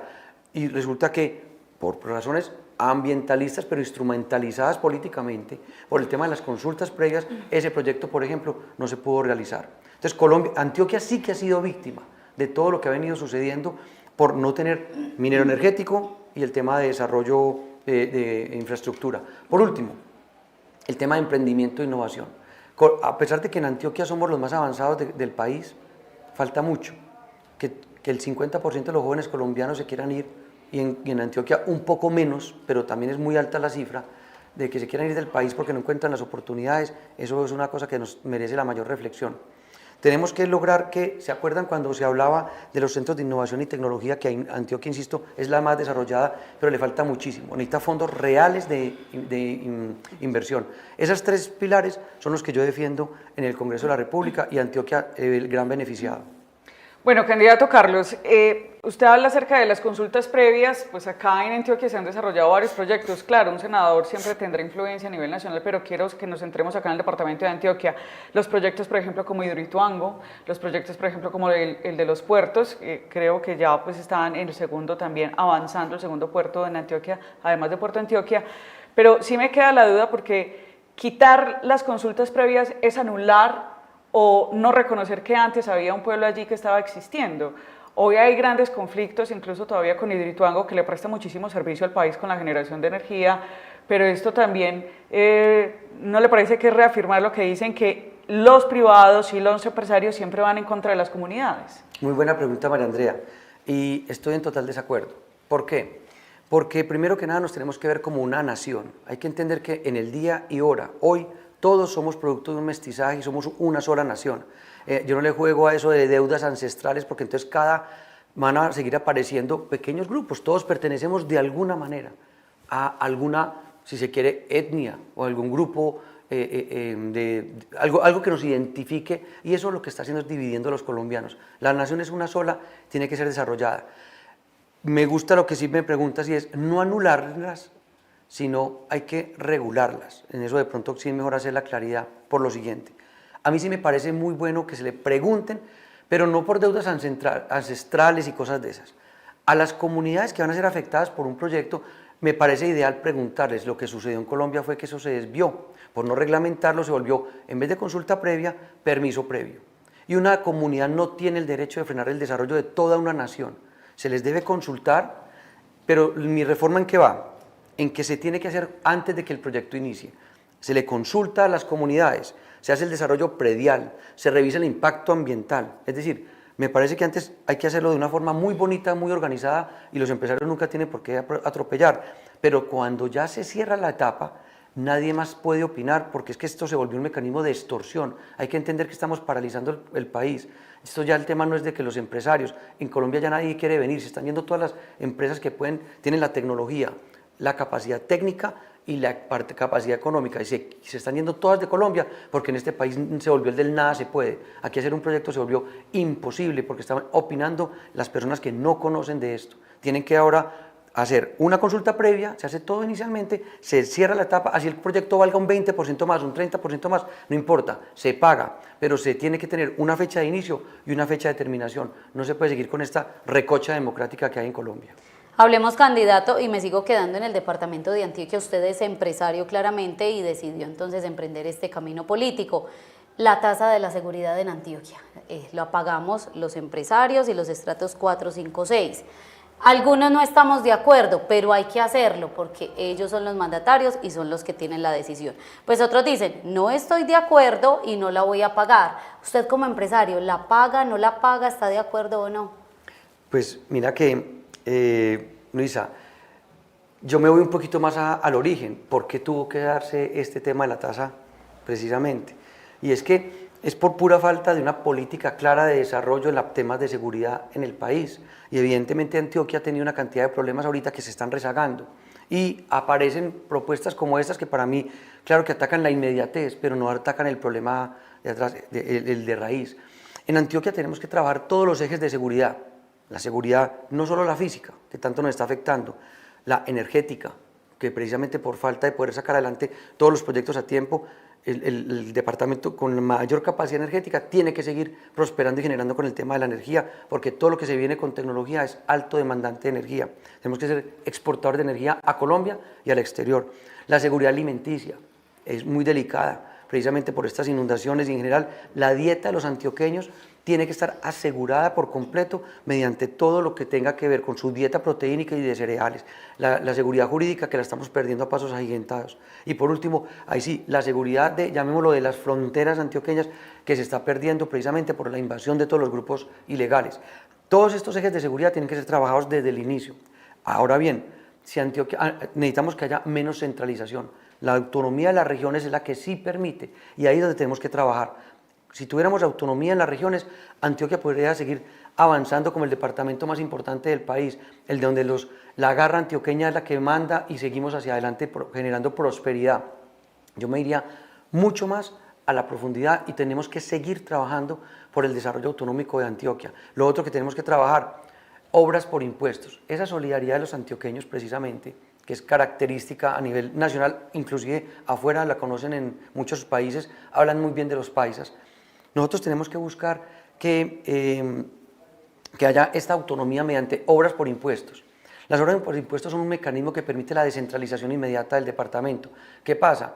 Desde el Congreso me va a tocar hacer unos ajustes porque la reglamentación está tan mal hecha que todos los empresarios me han puesto la queja y es yo quiero hacer ese puerto, yo quiero ese puente, yo quiero hacer esa vía, yo quiero donar esa escuela, pero ha sido imposible lograrlo porque empiezan los problemas con la DIAN, está muy mal reglamentado. Si nosotros reglamentamos eso, es una forma de generar el desarrollo de Antioquia supremamente más rápido. Imagínense todos los empresarios, en vez de pagar los impuestos a nivel central, como lo de la tasa y esto, ya no nos vamos por esos pequeñeces, vámonos por cosas en grande, todos los antioqueños, todos los empresarios antioqueños donando sus impuestos en obras para el departamento. Candidato, quiero preguntarle en torno a la política de salvación nacional. ¿Cómo la están moviendo aquí en el departamento de Antioquia? Me explico. Usted es candidato al Senado, si tiene alguna fórmula aquí en el departamento de Antioquia en Cámara de Representantes o no hay lista Cámara de Representantes aquí en Antioquia. ¿Cómo está salvación nacional en el departamento de Antioquia frente a las próximas elecciones que son el domingo? Gracias, Juan Pablo. Claro que sí. Mi fórmula a la Cámara de Representantes se llama Manuela Cuartas, no es pariente mía. Es una casualidad. No me gustan esas cosas así de familia. Chanchullos políticos. Eso se llama nepotismo. No es chanchullo, de todas maneras el que lo haga no, pues también está en su derecho. No, es más un tema que no, yo no promovería a un pariente. Manuela Cuartas es mi cámara aquí en Antioquia. Ella es el 108 y la pueden encontrar en el tarjetón de la cámara, obviamente. Cámara 108, Salvación Nacional. Vamos a ver, Juan Pablo, porque usted tiene por ahí una nota de Abelardo de la Espriella, donde está precisamente en uno de los lugares haciendo campaña, haciendo lo pertinente, y pues empiezan a gritar Iván Cepeda presidente, ¿cierto? Iván Cepeda presidente. Esta es la reacción de Abelardo de la Espriella en ese justo momento. Esto se da en Corabastos, una de las plazas más importantes de Colombia, y cuando el candidato, pues altamente custodiado por su esquema de seguridad, pues empezó a escuchar algunas arengas a favor del candidato Iván Cepeda y él mismo se acerca a estas personas. Lo más curioso es que en 2 ocasiones, pues el escolta le quitó la mano a este hombre que solamente quería una fotico con el candidato, un candidato completamente lejano a la realidad de los colombianos, por lo que se ve detrás de un atril blindado. Y ya le vamos a preguntar incluso aquí al candidato sobre esa seguridad. Exacto. Esto es opinión del periodista, ya el candidato claramente pues nos dará sus argumentos en torno a estas situaciones, pero escuchemos este momento y también veamos las 2 situaciones en torno a este hombre que solamente quería una fotico con el candidato. Gracias. Está bien, está bien, está bien. Espérate, hey, vengan. Hey, vengan. ¡Corren! Mierda, pero ¿por qué corren? Ven, hombre, ven. No pasa nada, ven. Ven, dame la mano, ven. Hey, eso es válido, estamos en democracia. Yo respeto que ustedes voten por el que quieran votar. No pasa nada. Hey, esa es la democracia, ven, dame la mano, ven. Dame la mano, ven. Hey, vengan, estamos en democracia. Yo respeto lo que ustedes quieran votar, de eso se trata. No pasa nada. Bien, hermano, ¿cómo estás? Gracias, hermano querido. Normalmente cuando un candidato pues va a este tipo de lugares es porque quiere estar cercano a la gente, y como lo estábamos viendo en pantalla en 2 ocasiones, el escolta pues no permitió que se diera la foto con el candidato, y pues no sé, ¿qué opina el candidato al Senado de su candidato a la presidencia? Porque no sé, ese tipo de situaciones de los políticos, entonces, ¿a quién se debe? Si una persona del común no lo puede abrazar para tomarse una foto, entonces, ¿para qué los políticos o para qué la política? Juan Pablo, para que no le pase lo mismo que a Miguel Uribe Turbay. Estamos en un país donde se mata a los candidatos y sobre todo a los que van a ser presidentes. A mí no me cabe la menor duda que Miguel Uribe va a ser el presidente de Colombia y no se nos puede olvidar que lo asesinaron. Y eso es una reflexión que hay que hacer en Colombia. Y un candidato como Abelardo de la Espriella le pusieron una cifra que no voy a mencionar, la conozco de primera mano, muy alta por su cabeza y lo quieren asesinar. Entonces él sí quiere evidentemente hablar con toda la mayor cantidad de personas. Yo estaba ahí, a 5 personas más atrás, si ven el video de pronto alcanzó a aparecer, yo estaba con él en Corabastos. Resulta que todo lo contrario a lo que se puede estar interpretando. Es una persona que antes está diciendo, nos dice permanentemente, yo quiero estar en las ciudades. Su esquema de seguridad está supremamente preocupado. Tocó poner un atril porque se detectó que evidentemente podía ser una estrategia de dispararle de lejos. Eso del atril acabó de salir por una situación que se vivió hace como 15 días, vino una amenaza muy delicada. y el tema de tocarlos porque también hay una forma de hacerle daño y es como con una especie de jeringa. Es una especie porque no es jeringa completa, es como algo que lo pueden hacer, inclusive a nosotros cuando estamos con él tomándonos fotos, las personas de seguridad no permiten que lo toquen. Él está haciendo un esfuerzo para ser cada día más cercano a las personas y lo va a hacer, y va a ir a sitios como Corabastos y a muchos otros. Aquí estuvimos en la Minorista, estuvimos desayunando calentado delicioso, fue espectacular, y a pesar de todo es imposible, la gente se le acerca, lo quiere abrazar, lo hace, y es una persona supremamente cercana. Es muy triste lo que está mencionando Juan Pablo, y tienes toda la razón en que todos quisiéramos tocar al candidato, pero en Colombia yo creo que tenemos que entender la situación de seguridad que hay de una persona con real opción de poder, de ser el próximo presidente de Colombia, no lo podemos tampoco perder. ¿En qué nos seguimos convirtiendo en Colombia si se nos siguen asesinando a los candidatos? Yo soy muy respetuoso de todos, si se dan cuenta yo no recurro al insulto, lo pueden ver en mis redes y ha sido mi historia de vida. Y tratan de preguntarme por las tendencias políticas que, ojo, son diferentes, pero yo no me detengo en eso. El colombiano tiene que aprender a vivir por las ideas y no a morir por ellas. Tenemos que ser capaces en el disenso de encontrar un consenso como nación. ¿Qué le hace que pensemos distinto? A mí me parece más una maravilla. A mí me pasa algo, pero mira que no están resaltando algo. Ellos dos le estaban gritando, como ustedes dicen, Cepeda y esto. Y el que dice, hey, déjenme a su estilo, hey, loco, déjame saludarlo. Y le dice a su propio esquema, ven, y le dice, no corras, ven, hablemos. Y yo soy igual, imagínense que a mí me han tocado, pues yo estoy recorriendo el país, en Ibagué me empezaron a gritar y la gente de mía se puso un poquito como nerviosa y yo me fui para donde ellos. Uno de ellos salió también corriendo, me pasó algo similar, yo, pero ¿por qué corrió? Y yo fui a hablar y yo no tengo esquema de seguridad, yo me fui a hablar con ellos, mire, me demoré y la gente mía jalándome para que siguiera volanteando y le dije, no, me gasté un poco de tiempo hablando con unos jóvenes. Terminamos abrazados, eso era emocionante y con muchas personas me ha pasado igual. Yo es que los colombianos abracémonos como país y tengamos ideas distintas. ¿Cuál es el problema? Candidato, hablemos de la pedagogía para cerrar esta conversación el día de hoy, cómo se debe votar el 8 de marzo. A mí me llama mucho la atención y quiero que usted la muestre incluso porque es lo práctico de la tarjeta que pueden usar. El pastelito que llamamos es muy práctica por el tamaño. ¿Cuál es la pedagogía entonces? Muchas gracias. Bueno, ¿qué estamos entregando a las personas? Que recuerden que somos un partido como el de Salvación Nacional, que es la lista del Tigre, como le menciono, y el único antioqueño, para votar por el único antioqueño en la lista de Salvación Nacional, la lista de Abelardo de la Espriella, tenemos un lema que dice que para que el Senado se renueve, vote 9.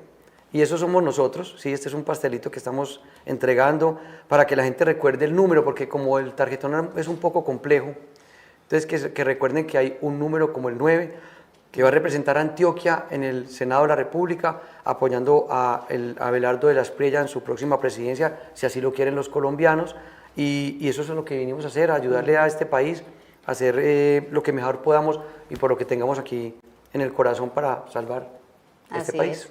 Él es Carlos Cuarta, soy candidato al Senado de la República por Salvación Nacional, por la del Tigre, la lista del Tigre, el número 9 en la tarjeta electoral. Candidato, muchísimas gracias, un feliz día. Muchas gracias. Bueno, ¿me la regala? Te la regalo. Perfecto, acá queda. Muchas gracias de verdad a todos ustedes, a María Alejandra, Luisa y Juan Pablo. Gracias por este espacio. María Andrea Botero. María Andrea, Luisa y Juan Pablo.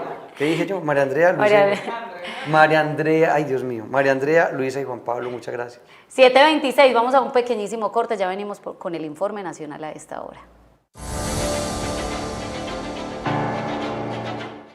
Antioquia Amanece es un programa informativo, de debate y de opinión. No se pierdan nuestras emisiones diarias, lunes a viernes de 6 a 8 de la mañana. Allí les contamos noticias de ciudad, orden público, departamento, política y todo lo que usted desea conocer. Las controversias entre líderes y gobernantes políticos las tratamos. Vamos hasta el fondo para mostrarle la realidad.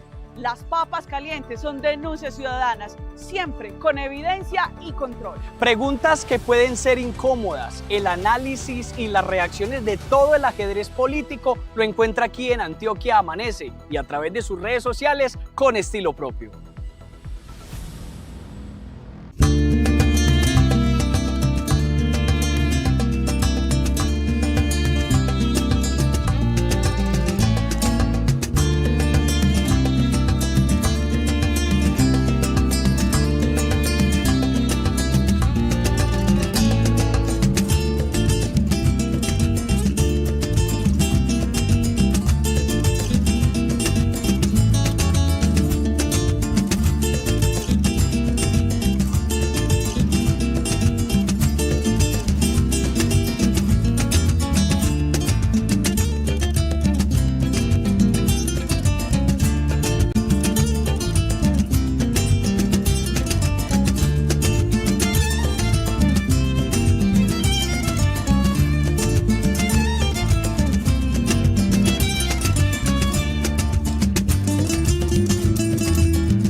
Estudiar tu posgrado en la U Digital de Antioquia es poder conectarse desde las costas del Bullerengue hasta las extensas llanuras del Joropo, con una institución flexible que te permite estudiar sin que tengas que pausar tu vida laboral, porque en la U Digital de Antioquia todos nuestros posgrados son 100% virtuales, con acompañamiento continuo y la posibilidad de interactuar con profes y estudiantes de cada rincón del país. Conéctate con tu futuro. Estudia tu posgrado en la U Digital de Antioquia. Vigilada Mineducación.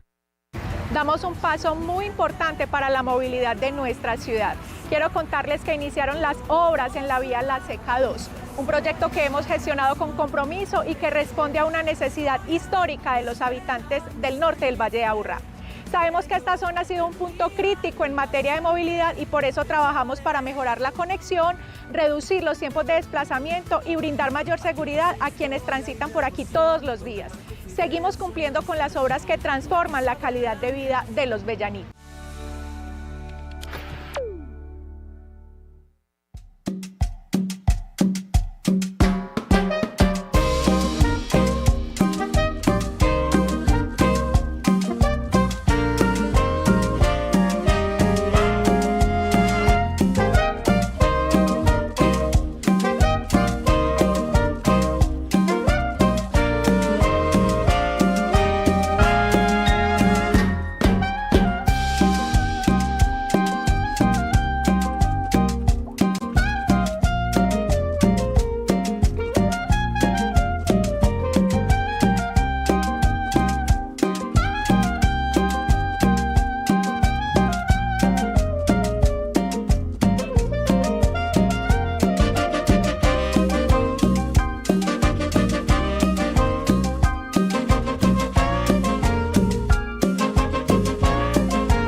La papa caliente tiene que ver con el movimiento político Creemos, quien tiene en este momento como presidente en Antioquia o directora en Antioquia a la concejal Camila Gaviria. Miren, ayúdenme a entender la necesidad de este comunicado en diferentes medios de comunicación, pero este está colgado en el periódico El Colombiano. Dice lo siguiente: aviso a la ciudadanía y, mire, dice aviso pagado. La coordinadora del grupo significativo de Ciudadanos Creemos, en el marco de las elecciones al Congreso de la República, periodo 2026-2030, informa a la opinión pública que la coordinación del movimiento es la única instancia facultada para ordenar, autorizar y gestionar o contratar gastos de campaña, así como la apertura de sedes, instalación de publicidad o cualquier actividad de promoción política. Pues esta advertencia puede generar muchas conclusiones que quizás de pronto personas malintencionadas o imprudentes están haciendo o colgando publicidad política en diferentes sectores sin el permiso previo por parte de las autoridades competentes, como lo es Espacio Público, la Alcaldía de Medellín, que ha estado muy pendiente y haciendo incluso operativos en torno a la publicidad política que no cumple con lo reglamentario. Pues bien, le consultamos a la concejal Camila Gaviria del por qué la necesidad de este aviso que genera alerta dentro del movimiento Creemos. La respuesta es la siguiente: es preventivo, queremos garantizar transparencia y que nadie contrate a nombre de la campaña para que todo sea declarado. Pues hay un refrán que dice que explicación no pedida, verdad manifiesta. Así es, pues incluso recordemos que hace algunos días el representante a la Cámara, Alejandro Toro, cuestionó tanta publicidad por parte del movimiento Creemos en diferentes calles de Medellín. Dijo en su cuenta X: 3 pasacalles de Creemos en una sola cuadra, el movimiento político del alcalde de Medellín. ¿Quién vigila? ¿Quién da los permisos? Ya, la alcaldía de Medellín. ¿Cómo me alegra ser parte de un partido que no tiene los recursos para darse estos lujos ni las ganas de forzar el amor popular, cierro comillas, fue lo que cuestionó hace algunos días el representante Alejandro Toro en torno a la publicidad política del movimiento político Creemos. Pues bien, ahí está entonces lo que es este aviso. Vamos a estar pendientes de qué es lo que está pasando, por qué la necesidad de generar estas alertas desde el movimiento Creemos. 7:33, informe nacional a esta hora.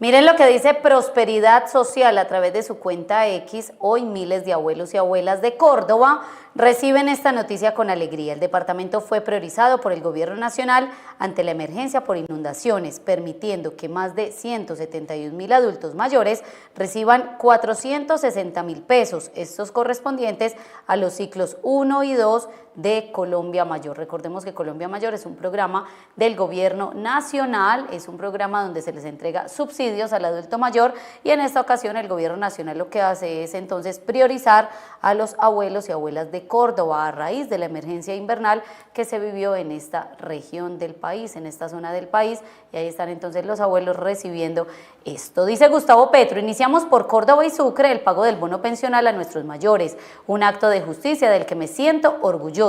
Vamos hacia una Colombia justa y próspera. Esto fue lo que sucedió entonces a través de Prosperidad Social con la entrega del subsidio, María Andrea. Hablemos de lo que anunció ayer la Registraduría Nacional del Estado Civil, porque durante toda esta semana se iniciaron entonces las elecciones en el exterior, y así se dio a conocer ayer en Bogotá. Pues autoridades nacionales, de misiones de observación internacional y entes de control son los que encabezaron la apertura de esta jornada electoral para el Congreso y las consultas presidenciales. Por el uso horario del día de ayer, pues las urnas se abrieron inicialmente en Nueva Zelanda. Las elecciones comienzan desde el 2 de marzo hasta el 8 de marzo, claro, hoy es 2 de marzo, porque entonces ayer, justamente por el uso horario. Posteriormente, los colombianos podrán sufragar entonces en Canberra, en Sydney, en Seúl, en Beijing, en Nueva Delhi, en Bangkok, en Kuala Lumpur y en otros estados. Hay una situación compleja, de acuerdo a lo que está sucediendo en Medio Oriente, porque hay algunos consulados que han tenido entonces que suspender la apertura de esas elecciones y se espera que se reanude el día de mañana. Dijo la registraduría que llevan 2 años trabajando en este momento de apertura. Se inició la jornada democrática en 67 países y por primera vez 37 funcionarios de la registraduría van a prestar apoyo a los consulados con mayor número de colombianos inscritos para votar, porque en el pasado todo lo coordinaban entonces desde los consulados, pero no había un funcionario directo de la registraduría. En esta ocasión sí viajaron. Precisó además que los connacionales fuera del país podrán votar, reitero, para Senado, Cámara de Representantes, circunscripción internacional, por supuesto, esa Cámara de Representantes, y quienes lo deseen para las consultas internacionales. A su vez, el Consejo Nacional Electoral pues también conminó a las personas que están en otros países para que aprovechen esta jornada de elección, y así lo dijo el presidente del CNE, el señor Cristian Quirós. El próximo 8 de marzo vamos a tener una jornada decisiva en nuestro país. Los colombianos por fuera del país tienen 8 días para acercarse a los consulados y a las embajadas para votar, y aún así ejercer su derecho de votación. Es que la invitación es: acérquense a los consulados, acérquense a las embajadas y hagan parte de este proceso democrático. Porque toda una semana, se preguntarán algunos, cuando la jornada en Colombia solamente se extiende por unas horas en un solo día. Esto es justamente porque no hay puestos de votación en cada ciudad de un país, sino que están dispuestos en los consulados, y es con el propósito justamente de que los connacionales que están en diferentes ciudades puedan desplazarse hasta ese consulado. En Medio Oriente la situación está muy complicada, esperamos que se pueda reanudar hoy estas elecciones. En esa línea de lo nacional, pero también de lo político, pues a partir del lunes 9 de marzo ya vamos a empezar a ver quiénes podrían ser los candidatos a las vicepresidencias de cada uno de los candidatos que quieren ser presidentes de Colombia. Sigue cogiendo fuerza la propuesta de que Álvaro Uribe Vélez sea el vicepresidente, en este caso candidato a la vicepresidencia de Paloma Valencia. Claramente son del Centro Democrático, y Paloma Valencia pues está esperando ganar la consulta del próximo domingo 8 de marzo, donde está inmersa dentro de esa consulta de la centro derecha. Esto dice entonces el Paloma Valencia en torno a esa propuesta de que Uribe sea su vicepresidente. Yo no voy a generarle al país esa discusión institucional. Es muy claro, es posible, creo yo, que un expresidente pueda ser elegido vicepresidente, pero un expresidente, así sea vicepresidente, no debería reemplazar al presidente. Miremos a ver qué pasa. Uno no puede ensillar las bestias antes de haberlas cogido. Estamos pendientes de poder ganar el próximo 8 de marzo. Pues es la respuesta común que viene dando Paloma Valencia. No se puede ensillar la bestia antes de ir a cogerla y no se sabe si el expresidente acepte. Claramente lo ha dicho, no creo que acepte esa propuesta, no voy a entrar en esa discusión, pero en opinión del periodista no creo que el expresidente Álvaro Uribe quiera ser vicepresidente de Colombia. Incluso pues ha generado o está siendo parte de la lista del Centro Democrático al Senado de la República con el número 25 y él lo ha dicho, no es para que me empujen, sino para yo empujar a quienes puedan llegar en esos primeros renglones del Senado de la República. Llegó el minuto del candidato, él es Nicolás Albeiro Echeverri, hoy senador de la República, pero está aspirando en este momento a la Cámara de Representantes por su partido, Partido Conservador.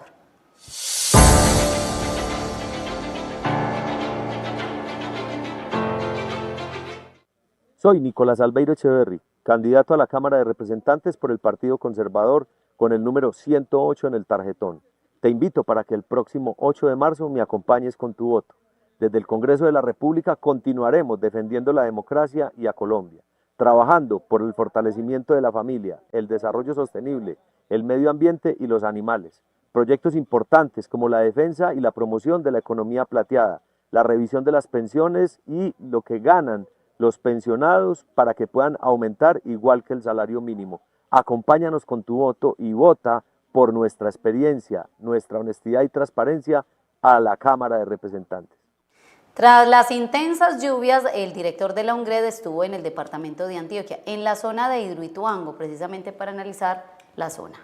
De manera virtual en la zona de Hidroituango porque estuvo en el edificio de EPM y desde allí tienen los mismos equipos con los que se monitorean Hidroituango y estuvo en esta reunión el señor Carlos Carrillo con John Maya Salazar, el gerente de EPM, y además con Alberto Mejía Reyes, quien es el gerente de generación de energía. A ver, el propósito de esto eran varios elementos y uno de ellos, recordemos que el presidente de la República ha dado la instrucción de que se haga una vigilancia intensificada tanto en la represa de Urrá, como en este caso la central hidroeléctrica de Ituango, llamada Hidroituango. El señor Carlos Carrillo pues hizo la revisión de cómo están operando los sistemas de monitoreo y cómo están al día de hoy entonces la operación de la represa. Esto porque también la senadora Isabel Zuleta ha dicho en repetidas ocasiones que los niveles de la represa están por encima de lo permitido y que hay alerta roja. Pues el señor Carlos Carrillo fue hasta EPM, le explicaron en detalle y también nos dio un mensaje sobre cuáles eran las conclusiones y algo muy importante, le pidió a las comunidades que se informaran solo por medios oficiales, en este caso los grupos de gestión del riesgo de cada municipio y también a través de la UNGRED, porque es justamente la UNGRED la que se alimenta de la información que le brinda EPM y también XM de acuerdo a cómo está de lleno el embalse. Esto dijo inicialmente el gerente John Maya. Las recomendaciones, todo el seguimiento, toda la manera como la unidad ha estado presente en el proyecto hidroeléctrico Ituango nos da y podemos garantizar que en estos momentos la situación del proyecto es estable, es un proyecto que en este momento no genera ningún riesgo para las comunidades aguas abajo. Y es fundamental para nosotros que podamos comunicar información certera, información veraz y además, por supuesto, contrastar también distintas fuentes para asegurarle a la opinión pública la seguridad en la operación de esta central hidroeléctrica y, por supuesto, garantizar la seguridad de las comunidades aguas abajo. Yo quiero hacer un llamado aquí a la comunidad a que se informe de manera permanente a través de las fuentes oficiales. Las fuentes oficiales son los consejos municipales de gestión del riesgo, los consejos departamentales de gestión del riesgo, el IDEAM, la UNGRD, en fin, las entidades del Estado que realmente procesan esta información con rigor. También aclaró EPM este fin de semana que en los últimos días se ha anunciado que el embalse de Hidroituango estaría cercano al 100% de su capacidad de almacenamiento y razón por la cual se encuentra en alerta roja. EPM aclaró que en realidad el embalse de Hidroituango tiene una capacidad de almacenamiento significativamente mayor a la referencia que actualmente se toma como 100%, que la empresa además XM, operador del sistema interconectado de energía, publica en la página web el nivel operativo del embalse con fines de seguimiento a la generación de energía, pero que es importante precisar que esa cifra del 100% corresponde exclusivamente al nivel operativo habilitado para generación y, ojo, no a la totalidad de la capacidad real de almacenamiento de la represa. Esto es importante para detallar que si bien hay un 100% o está al nivel del 100% de operatividad, no significa entonces que está a tope de llenado el embalse.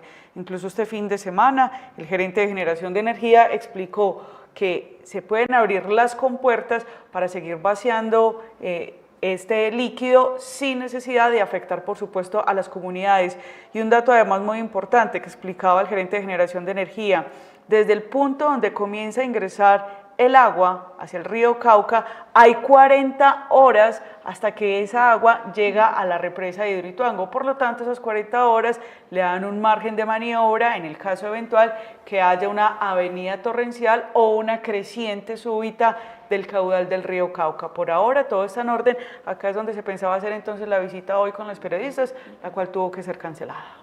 7:44 minutos de la mañana, vamos a ver la publicación o el comunicado que envía ISA tras la decisión que toman los entes competentes, en este caso el Consejo de Estado, donde anulan el nombramiento de Jorge Andrés Carrillo como presidente de esta entidad de interconexión eléctrica. ISA informa que en sesión extraordinaria su junta directiva resolvió: 1. Jorge Andrés Carrillo Cardoso dejará de ejercer a partir del momento las funciones de presidente y representante legal de la compañía. 2. Con el voto de la mayoría de sus miembros se decidió suspender temporalmente su contrato de trabajo hasta que quede en firme la sentencia emitida por la sección quinta del Consejo de Estado, mediante la cual se declaró la nulidad de su elección. 3. Una vez la decisión del Consejo de Estado quede en firme, su contrato de trabajo se dará por terminado. 4. Por unanimidad, designar a Gabriel Jaime Melguizo, vicepresidente de Negocios y Transmisión de Energía, como presidente encargado hasta que se nombre a un presidente en propiedad. Son las decisiones entonces que toma la Junta Directiva de ISA tras la decisión del Consejo de Estado, reiteramos, de anular la elección de Jorge Andrés Carrillo como presidente de esta entidad. 7:46, a esta hora vamos a saludar a las personas que están a través de nuestras redes sociales. Recuerden, si usted ya hace parte precisamente de las redes sociales de Antioquia Amanece, pues va a invitar a los familiares, a los amigos, a los compañeros, a los colegas. Vea, siga Antioquia Amanece porque estamos en todas las redes sociales. Vamos a saludarlos.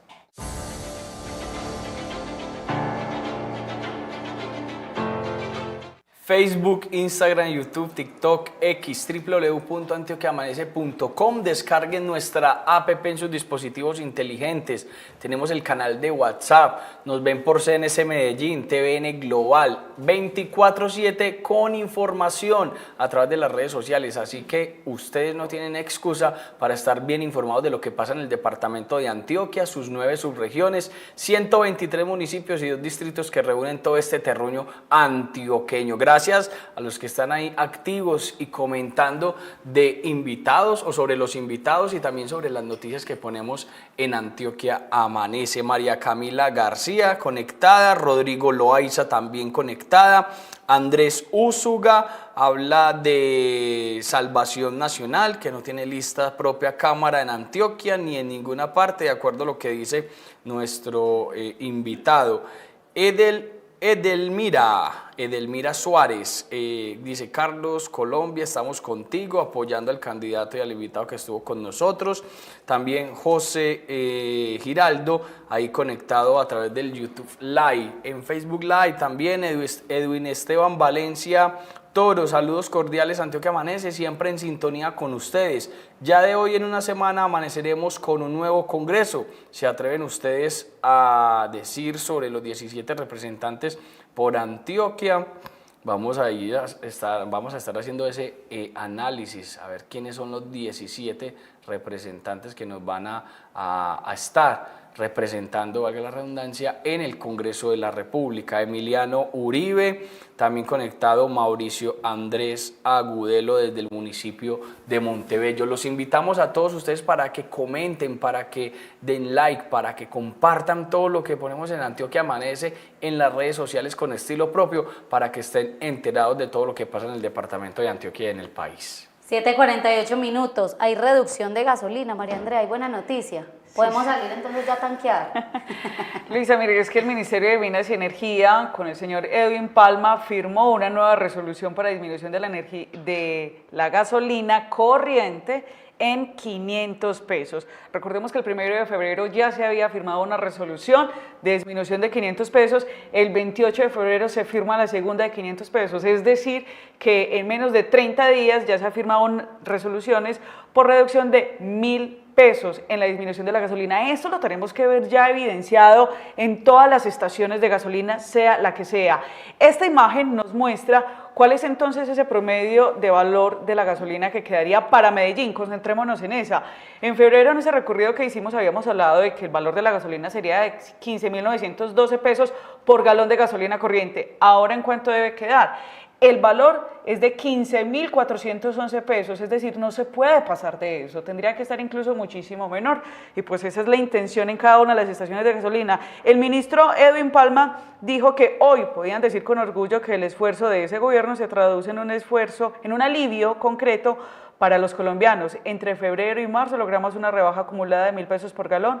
Cuando se gobierna con responsabilidad, las decisiones tomadas se sienten en la vida diaria de la gente. Recordemos que este tipo de reducciones se deben porque ya se llegó a un punto de equilibrio en el Fondo de Estabilización de los Combustibles, el FEPEC. Este Fondo de Estabilización del Precio de los Combustibles, pues era lo que había recibido el presidente Gustavo Petro en el año 2022 con un déficit de 72.5 billones de pesos, y de ahí comenzaron entonces estas alzas continuas que superan el 70% en alzas. Por eso habíamos recibido una gasolina en el año 2022 de más o menos unos 9.000, 9.500 pesos promedio por galón, y pues alcanzamos a pagar hasta más de 16.000 pesos por galón. Ahora entonces comienza esta reducción, y obviamente esto de fondo tendrá que ver además con un tema político, pero lo que sí es cierto es que este Fondo de Estabilización del Precio de los Combustibles, pues ya la deuda no está en los 70 billones de pesos o superior, sino que está sobre los 2.5 billones de pesos. 7:50 minutos, el minuto del candidato a esta hora. Él es Juan Diego Gómez, lo recordamos como ex senador de la República, hoy con la firme intención de volver al Senado.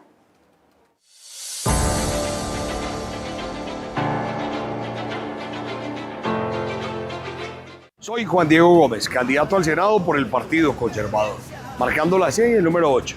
Inicié mi trayectoria política siendo líder juvenil en el Santuario, fundador del CMJ, luego líder juvenil en Antioquia, diputado en 2 oportunidades, representante a la Cámara, 2 veces senador, y terminé siendo presidente del Senado del año 2021 al 2022, candidato también a la gobernación de Antioquia. Quiero volver al Senado de la República porque entiendo que hoy Colombia necesita la experiencia, el carácter y el conocimiento. Sé cómo se toma una idea de los ciudadanos y se convierte en ley de la República. También sé cómo se toma una idea de los ciudadanos y se vuelve un proyecto de inversión. Quiero invitarlos para que el próximo 8 de marzo a las 8 marquemos la sede del Partido Conservador y el número 8 para el Senado de la República. Juan Diego Gómez, experiencia, conocimiento y carácter.